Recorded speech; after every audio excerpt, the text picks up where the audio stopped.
안녕하십니까? 네, 날이 많이 따뜻해졌죠? 네, 오늘 안식일이 지난주보다 따뜻해서 더 좋습니다. 그게 외적인 따뜻함뿐만이 아니라 아마 마음도 더 따뜻해지는 것 같아요. 여러분들의 마음 가운데 빨리 추운 겨울이 끝나고 봄이 와서 우리가 하나님과 함께하는 하루하루의 삶이 더 즐겁고 행복한 하루하루가 되길 참 바랍니다. 요즘 그 아이들하고 대화를 하다 보면은요, 아주 많이 쓰는 말이 있습니다. 뭔지 아세요?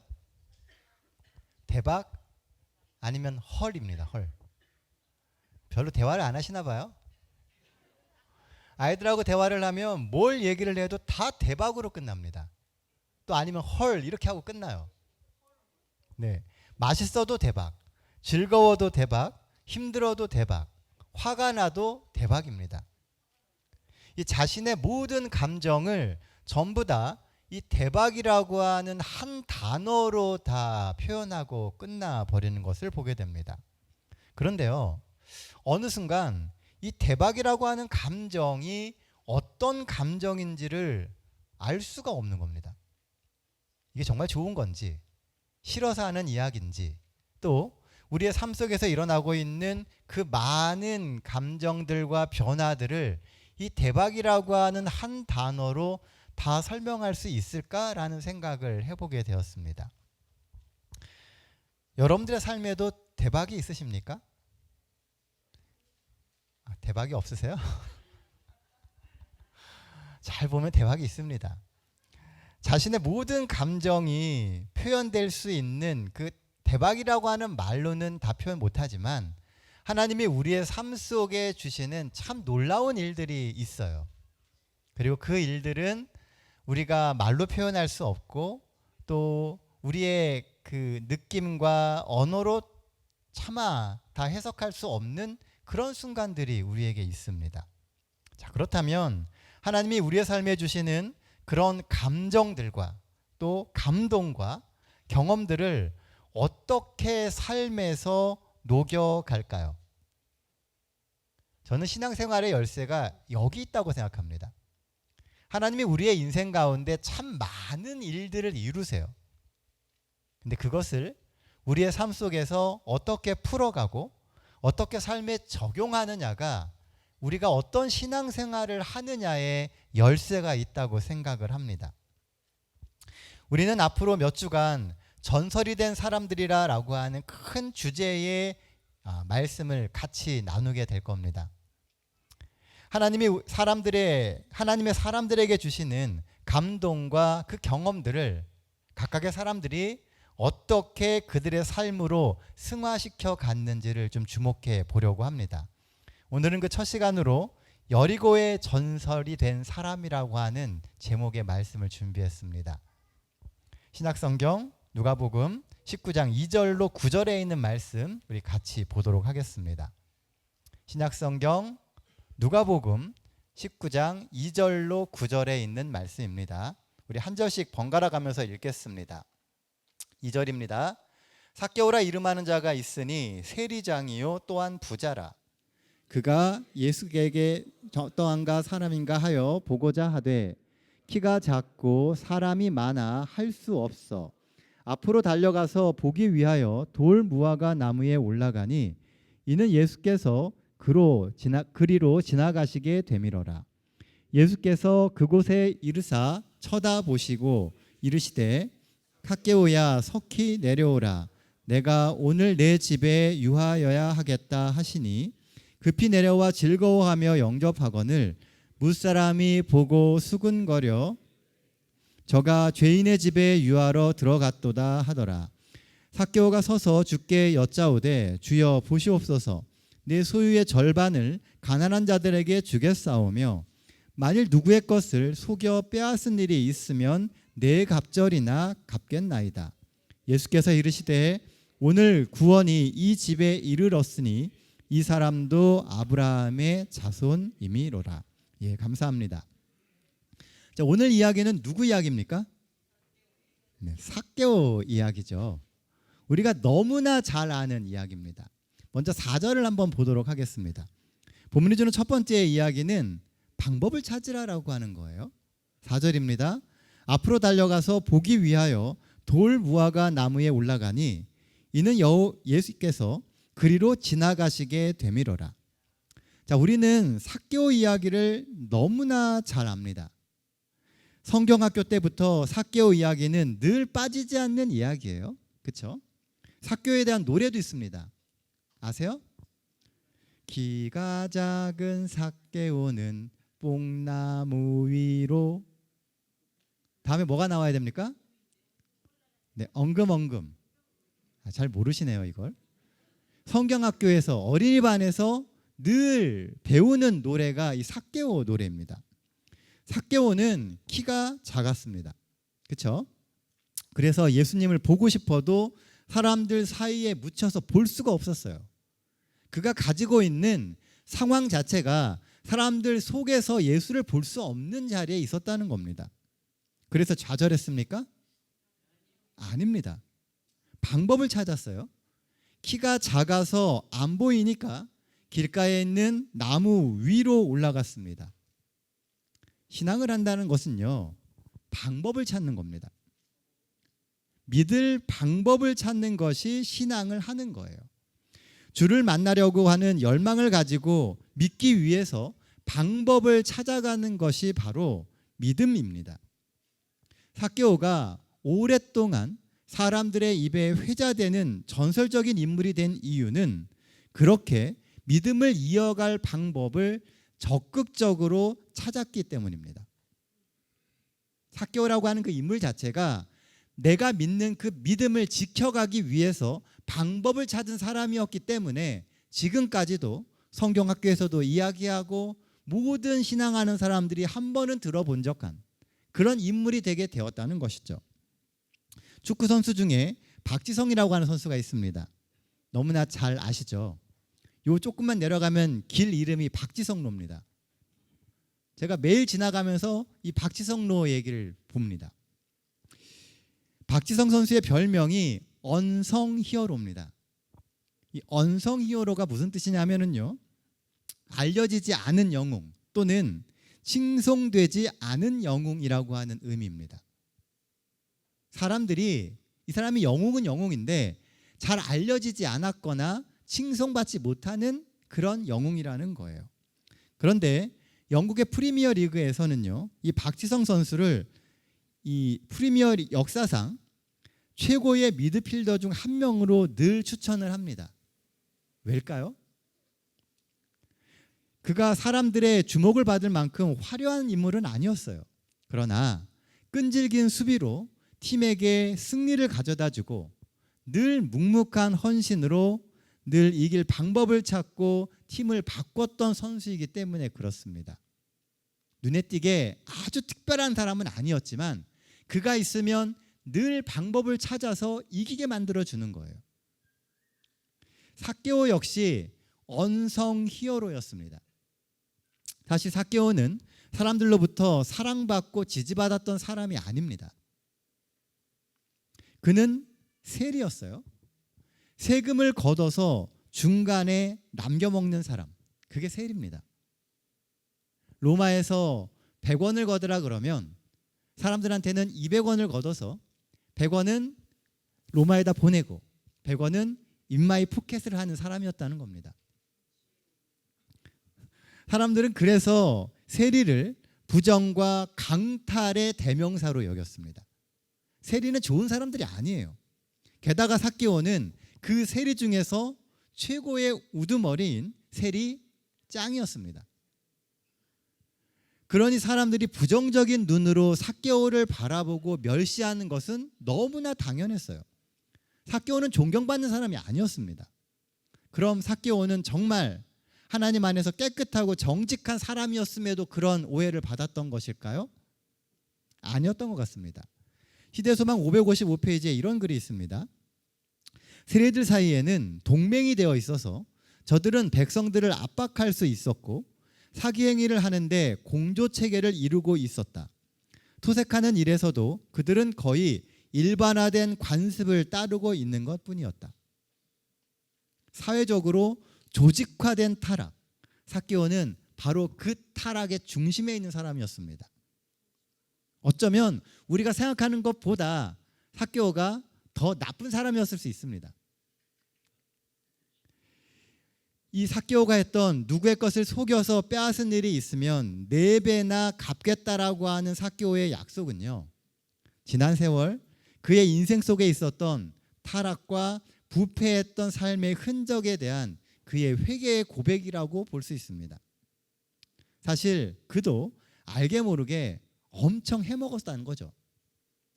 그래서 필요하면 이제부터는 자신의 재산의 절반이라도 내놓겠다라고 공언하고 있는 것입니다. 삭개오가 뭘 했습니까? 아무것도 안 했습니다. 아직까지는요. 그의 마음에 그런 결심을 했어요. 그리고 그렇게 산 겁니다. 그러니까 사람들의 기억 속에 이 삭개오라고 하는 인물이 믿음의 한 전설로 기록되게 된 것입니다. 그럼에도 불구하고 삭개오가 전설적인 믿음의 사람이 될 수 있었던 이유는 자신의 삶을 바꿀 방법을 늘 끊임없이 찾고 그렇게 실천했기 때문에 그렇습니다. 회개는 그렇게 삶을 바꿀 수 있는 방법을 끊임없이 찾아가는 그 과정 자체예요. 신앙생활을 하면서 이것이 정답이다라고 하는 것은 없습니다. 늘 하나님께서, 성령께서 우리의 마음에 이야기해 주시는 그 길을 따라서 내가 순종하며 그 길을 살아가는 것, 그렇게 삶에 적용하는 것이 정말 올바른 믿음 생활이고 그것이 올바른 회개와 또 변화된 사람의 삶이라고 하는 것이죠. 회개는 그렇게 끊임없이 삶의 방법을 찾아가는 것입니다. 그러므로 우리는 평생 더 나은 삶을 향한 그런 회개의 과정을 늘 반복하며 살아가야 합니다. 시대소망 555페이지에 이어서 이런 말씀이 있습니다. 삭개오는 성령의 감화에 복종하자마자 성실에 위배되는 모든 행위를 버렸다. 개혁이 따르지 않는 회개는 참된 회개가 아니다. 그리스도의 의는 자복하지 않고 버리지 않는 죄를 덮는 외투가 아니다. 예수님께서 우리를 위하여 돌아가시고 우리를 의롭다고 해주시는 그 약속에는 우리가 끊임없이 그 말씀대로 살아가려고 하고 더 나은 삶을 살아가며 이 땅에서 빛과 소금으로서 예수께서 하셨던 그 역할을 감당하겠다라고 하는 삶의 실천과 각오가 있게 돼야 그것이 정말 예수님의 십자가의 희생을 의미 있게 만드는 일이라는 것입니다. 그저 예수님을 믿는다라고 하는 그 말 하나로 우리의 모든 죄와 회개하지 않은 그 모든 삶이 덮이는 것이 아니라고 이야기하고 있다는 겁니다. 사랑하는 성도 여러분, 잘못된 삶을 돌이킬 방법을 찾으십시오. 우리가 살아가다 보면요, 성령께서 우리의 마음에 이야기하시는 여러 순간들이 있습니다. 그것을 그냥 흘려버리고 놓쳐버리지 마시고 그것을 어떻게 내 삶에서 실천할 수 있을지, 내 삶을 바꿔서 어떻게 하면 하나님의 마음에 합력하는 합당한 삶을 살 수 있을지를 늘 고민하며 그렇게 개선해가는 삶이 정말 레전드가 되는, 전설이 되는 삶이 되는 것이라는 겁니다. 늦었다고 생각하는 그 순간이 가장 빠른 때라고 하는 말이 있습니다. 바로 지금 방법을 찾으면 우리의 삶은 지금보다 더욱 믿음 안에서 하나님이 주시는 행복함과 자유함을 누릴 수 있는 신앙생활이 되게 될 것입니다. 이 한 주도 주 안에서 변화된 삶을 살기 위하여 늘 방법을 찾으며 더욱 예수 그리스도의 반석 위에 굳게 서시는 우리 모두가 되시기를 간절히 바랍니다. 본문에서 찾아볼 수 있는 두 번째 기별은요, 믿음은 표현하며 삶을 바꿔가는 것이라는 겁니다. 자, 8절 말씀입니다. 삭개오가 서서 주께 여짜오되 주여 보시옵소서, 내 소유의 절반을 가난한 자들에게 주겠사오며 만일 누구의 것을 속여서 빼앗은 일이 있으면 내 갑절이나 갚겠나이다. 우리가 너무나 잘 아는 삭개오의 고백이죠. 내가 누구 거 뺏었으면 내가 4배로 갚겠습니다. 내 소유의 절반이라도 다 내놓겠습니다라고 공언을 하고 있습니다. 우리는요, 이 세리라고 하는 직업에 대해서 조금 잘 알아야만 합니다. 그저 민족의 혈세를 빨아먹으며 이익을 취하는 범죄자 정도로만 세리를 생각한다면 이 세리라고 하는 직업의 한쪽 면만 볼 뿐 다른 한쪽을 보지 못하는 겁니다. 이스라엘 민족에게 있어서 세리라고 하는 직업은요, 절대 구원을 받지 못할 죄인의 대명사예요. 세리는 구원 못 받습니다. 이스라엘 모든 사람들이 그렇게 믿었어요. 그럼에도 불구하고 그 나라에 수많은 세리가 존재한 이유가 뭘까요? 제가 말씀을 묵상하다가요, 갑자기 그 생각이 드는 거예요. 세리는 구원 못 받는다고 다들 그렇게 믿고 있는데 왜 그 나라에 그렇게 많은 세리가 있었을까요? 세리는요, 세금을 관리하는 사람들입니다. 머리가 아주 좋아요. 계산이 빠른 사람들이 이 세리였습니다. 게다가 성경에 나오는 모든 세리의 공통점이 뭔지 아십니까? 다 부자입니다. 세리는 다 부자예요.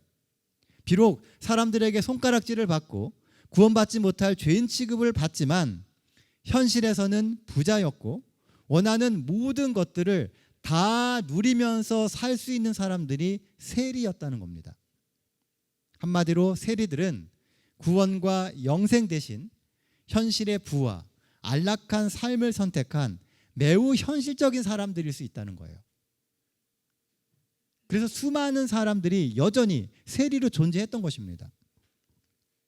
어찌 보면 우리가 사는 세상에도요, 세리와 같은 사람들이 정말 많습니다. 현실의 안락함과 부와 명예를 위해서 영생을 포기하고 성도됨을 포기한 사람들이 점점 많아져요.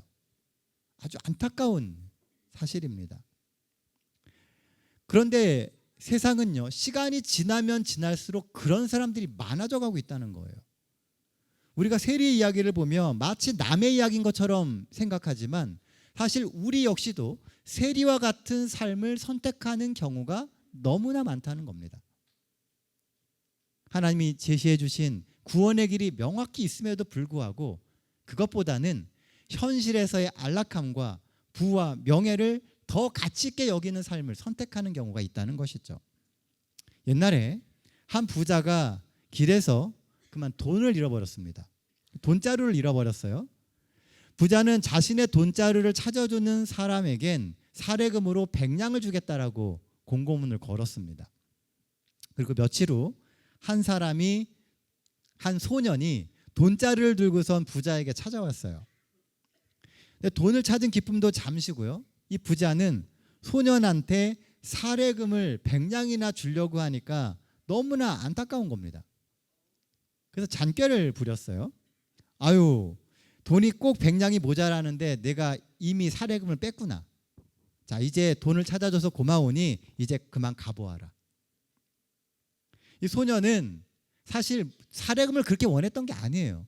그런데 부자가 그렇게 하는 태도를 보고선 너무나 화가 났고 또 마음이 상하고 억울했던 겁니다. 그래서 마을 사또를 찾아가서 사정을 호소를 했습니다. 사또는 부자와 소년을 불러서 먼저 그 소년에게 물어봤어요. 너는 자루에서 돈을 꺼낸 일이 있느냐? 없습니다. 사또는 부자에게 다시 묻습니다. 자네가 잃어버린 돈자루에는 얼마가 들어있었나? 네, 500냥입니다. 소년으로부터 받을 때는 얼마가 있었느냐? 400냥입니다. 그러자 사또가 이렇게 판결을 내립니다. 그럼 이 자루는 자네가 잃어버린 자루가 아니구만. 500냥이 들어있는 자루를 다시 찾아보아라. 그리고 소년이 찾은 이 돈자루는 진짜 주인이 나타날 때까지 우리가 보관하고 있다가 기한 내에 만약 주인이 나타나지 않으면 절반은 어려운 사람들을 위해서 사용할 것이고 나머지 절반은 이 소년에게 줄 것이다. 자, 돈자루는 어떻게 됐을까요? 절반은 가난한 사람들을 위해서 돌아가게 되고 나머지 절반은 그 소년에게 돌아갔습니다. 욕심은요, 마치 풍선과 같습니다. 욕심을 가지면 가질수록 욕심은 커져요. 그러다가 결국 커지면 나중에 어떻게 됩니까? 터져버립니다. 끝까지 욕심의 끈을 놓지 못하고 붙들고 있으면 죄로 인해서 부풀고 부풀어서 결국은 돌이킬 수 없게 터져버립니다. 세리들이 구원으로부터 멀어지게 된 이유는요, 그 욕심의 끈을 놓지 못해서기 때문이에요. 욕심의 끈만 놓는다면 사실은 세리들에게도 구원은 있습니다. 어쩌면 과거 삭개오는 부정과 부패의 대명사였을지 모릅니다. 그러나 자신이 죄인임을 인정하고 공공연하게 예수 그리스도를 영접하자 그는 여리고의 믿음의 전설이 됩니다. 욕심을 이길 수 있는 것은 단순히 결심만 갖고 되는 게 아니에요. 내가 결심하고 나 정말 이렇게 살아야지 라고 하는 것으로 내가 그 욕심을 이겨낼 수 없다는 겁니다. 반드시 예수 그리스도를 통해서 내려놔야 돼요. 우리가 예수님을 믿는 이유는요, 우리가 할 수 없는 많은 부분들을 예수님께서 우리를 도와서 해주실 수 있기 때문에 그래요. 그래서 우리가 안 되는 많은 것들을 예수님 앞에 가져오고 예수님께 기도하지 않습니까? 그렇게 우리의 삶을 바꿔가려고 하는 의지와 예수 그리스도를 개인의 구주로 영접하며 고백하는 고백이 있게 될 때 삶의 변화가 있을 수 있게 되는 것입니다. 생각만 하며 안타까워하고 후회하는 삶이 아니라 과감히 돌이키고 그리고 믿음의 고백을 하며 사십시오. 나는 하나님을 믿는 성도로 믿음의 삶을 살아야겠노라고 고백하는 삶을 살아야 합니다. 머리가 좋았던 삭개오는요, 뽕나무로 알려졌던 그 돌감람나무 위로 올라갔습니다. 이 뽕나무 위는요, 예수를 보고자 하는 자신을 드러내지 않고도 예수를 볼 수 있는, 목적을 달성할 수 있는 곳이에요. 사람들의 눈을 다 피하고요, 높은 곳에서 내가 원하는 목적을 취할 수 있는 곳이라는 겁니다. 체면도 지키고 아무도 모르게 자신을 드러내지 않고도 목적을 이룰 수 있는 장소입니다. 자, 이렇게 신앙할 수 있으면 정말 좋죠? 체면도 지키고 아무도 모르게 내가 원하는 목적을 성취할 수 있는 곳. 그러나 예수를 영접하려면요, 나무에서 내려와야 됩니다. 뽕나무 위에서는 절대로 예수를 영접할 수 없어요. 예수를 볼 수는 있어요. 하지만 그분을 내 삶으로 모시고 올 수는 없다는 겁니다. 반드시 나무에서 내려와야 합니다. 감추고 몰래하는 신앙이 아니라 드러내고 예수와 함께 삶을 회복하는 신앙을 해야만 합니다. 저는 말씀을 준비하다가요, 이 온라인 예배가 이 돌감람나무와 같다라는 생각을 문득 하게 됐습니다. 우리가 코로나 기간을 지나면서요, 온라인 예배가 굉장히 익숙해졌어요. 오늘 이 순간에도 많은 분들이 온라인으로 예배를 드리십니다. 교회로 나오십시오. 온라인으로 예배를 드리는 건 참 편합니다. 다 드려보셨잖아요? 화면 앞에 앉아 있으면 돼요. 그렇죠? 그런데 교회에 오는 것처럼 준비가 안 됩니다. 교회 올 때는 아침부터 일어나서 씻고 머리도 빗고 또 때때로 애들 깨워서 교회 가야 되니까 아침부터 막 부산하게 막 온갖 다툼과 모든 것들을 겪으면서 교회 옵니다. 일찍부터 준비를 하죠. 근데 온라인 예배를 드리면 어떻게 돼요? 딱 시간 맞춰가지고선 옵니다. 한 3년 드리다 보니까요, 나중에 어떻게 되냐면 온라인 예배를 준비하는 마음이 예전만 못해져요. 복장도 편해지고 그리고 시간도 좀 늦어집니다. 이 온라인 예배 특징이 조금 늦게 들어가도 처음부터 볼 수 있어요. 그러니까 조금 늦어져도 아무렇지도 않아 해요. 그러니까 우리가 하나님을 만나고 예배하는 삶이 무너지기 시작하고요, 마치 뽕나무 위에서 예수님을 바라보는 것처럼 그저 바라볼 뿐 그분을 내 삶의 중심으로 모시는 일을 못한다는 겁니다. 더 이상 화면 속에 머물지 말고 예배의 현장으로 나오십시오. 그래야만 우리가 하나님 안에서 조금 더 회복된 신앙인의 삶을 살아갈 수 있게 되는 것입니다. 실제로 나무에서 내려오자 예수님은 삭개오가 사람들 앞에서 신앙 고백을 하게 만드십니다. 예수를 개인의 구주로 영접했다라고 하는 것, 그리고 오늘 예수님을 영접하며 그의 삶이 달라질 것이다라고 하는 것을 스스로 고백하게 만들었다는 거죠. 우리가 예수님 앞에 서면요, 예수님께서 우리가 그렇게 삶을 변화시킬 수 있는 용기를 갖게 만들어 주십니다. 그리고 그런 믿음의 고백으로 삭개오가 더 이상 죄인이 아닌 의인이라고 사람들 앞에 선포하십니다. 이제 삭개오는 더 이상 사람들의 시선을 피해서 숨어드는 죄인이 아니에요. 당당히 예수를 개인의 구주로 영접한 의인이 됩니다. 문득 이 장면에서 또 떠오른 게 있었어요. 그게 뭐였냐면 선악과를 따먹고 무화과 나뭇잎으로 자신을 가리고 숨었던 아담과 하와의 모습이 떠올랐습니다. 가린다고 해결되지 않아요. 해가 뜨면 나뭇잎은 마르고 자신을 감춰줄 또 다른 찾아 헤매고 또 전전긍긍해야만 합니다. 그런 아담과 하와의 벗음을 해결한 해결책이 뭐였습니까? 하나님이 지어 입혀주신 가죽옷이었습니다. 자신의 벌거벗음을 고백하며 하나님 앞에 나오자 하나님은 가죽옷을 입혀주셨어요. 죄의 문제는 드러내야 해결됩니다. 우리의 삶이 바뀌는 것은 내가 예수님 앞에 드러나야 돼요. 나를 드러내고 부족함을 이야기해야 하나님께서 우리를 치유해 주시고 우리의 삶을 이끄셔서 하나님이 원하시는 하나님의 사람의 모습으로 바꿔주시게 되는 것입니다. 사랑하는 성도 여러분, 하나님 앞으로 나오십시오. 감추려고 하지 마시고 내가 해결할 방법을 찾으려고도 하지 마십시오. 우리의 방법으로는 절대 우리의 죄의 문제를 해결할 수 없습니다. 우리의 연약하고 넘어지는 우리의 품성을 우리의 능력으로는 해결할 수 없어요. 하나님만이 해결하실 수 있습니다. 프랑스 철학자 앙리 베르그송은요, 이런 이야기를 했습니다. 강가에서 물고기를 보고 탐내는 것보다 돌아가서 그물을 짜는 것이 옳다.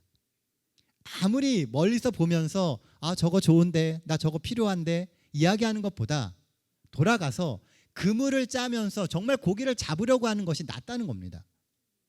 멀리서 나도 저런 신앙 하고 싶은데 라고만 하지 마시고 내가 그 신앙으로 뛰어들기 위하여 준비하라는 겁니다. 하나님께 구하고 그렇게 살려고 뭔가를 해보라는 거죠. 그 작은 실천이 내 삶을 바꾸게 되는 것입니다. 위대한 믿음의 사람은 가장 솔직히 하나님 앞에 서는 사람입니다. 세상을 지으신 창조주 하나님께서 하나님께 철저히 자신을 내려놓는 그가 가장 위대한 믿음의 전설이 됩니다. 우리 모든 동탄 새하늘교회 성도들이 삭개오와 같은 믿음의 사람이 될 수 있기를 간절히 바랍니다. 세상의 성공과 영생을 바꿔버리는 그런 어리석은 사람이 저와 여러분들이 안 되기를 간절히 소원합니다. 그래서 우리의 인생의 역사가 하루하루 믿음의 기록으로 채워지면 참 좋겠습니다. 자, 이제 말씀 정리하도록 하겠습니다. 삭개오의 삶을 통하여 깨달을 수 있는 전설이 된 사람의 특징, 첫 번째는요, 늘 방법을 찾아 믿음에 도전을 하는 사람입니다. 방법을 찾으세요. 현실의 문제가 어렵고 힘들더라도 그 안에서 내가 하나님을 찾아가며 믿음의 길을 선택할 방법을 찾으시길 바랍니다.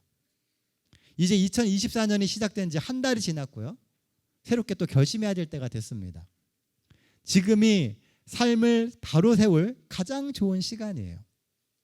다음 주에 구정이 대해서 새해가 시작되지 않습니까? 또 새해가 시작돼요. 우리에게 새로운 한 해가 또 시작됩니다. 다시 한번 도전하십시오. 그리고 더 나은 성도로서의 삶을 다시 시도해보게 되시는 우리 모든 성도들과 또 제가 되시길 간절히 기도합니다.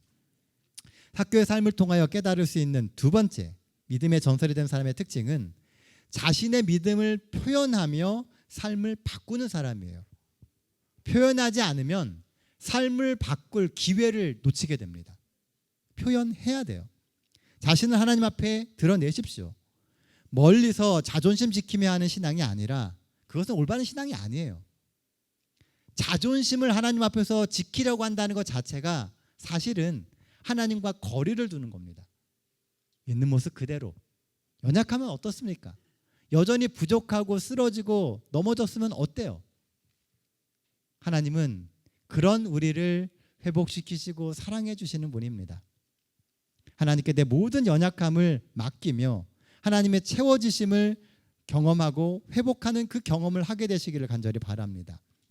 그래야만 앞으로 만나게 될 수많은 어려움 가운데서 우리가 두려움 없는 믿음을 할 수 있습니다. 은밀히 우리의 죄성을 건드는 사단의 유혹도 이겨낼 수 있어요. 사단은 끊임없이 이야기합니다. 네가 그래가지고선 구원받을 수 있겠냐고. 네가 그렇고도 그리스도인이라고 할 수 있겠냐고. 예수님은 그렇게 이야기하지 않으십니다. 세상에 그 어떤 죄인도 예수님은 결코 너에게 가능성이 없다고 이야기하지 않으세요. 왜냐하면 우리의 행위가 우리의 구원을 결정하는 게 아니기 때문에 그래요.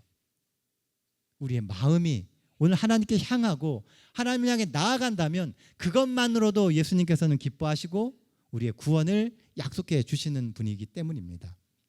이 한 주 다시금 하나님 앞에 온전히 삶의 무거운 짐을 내려놓고 신앙의 자유함을 만끽하시는 우리 모든 성도님들 되시기를 간절히 바라며 오늘 말씀 마치도록 하겠습니다.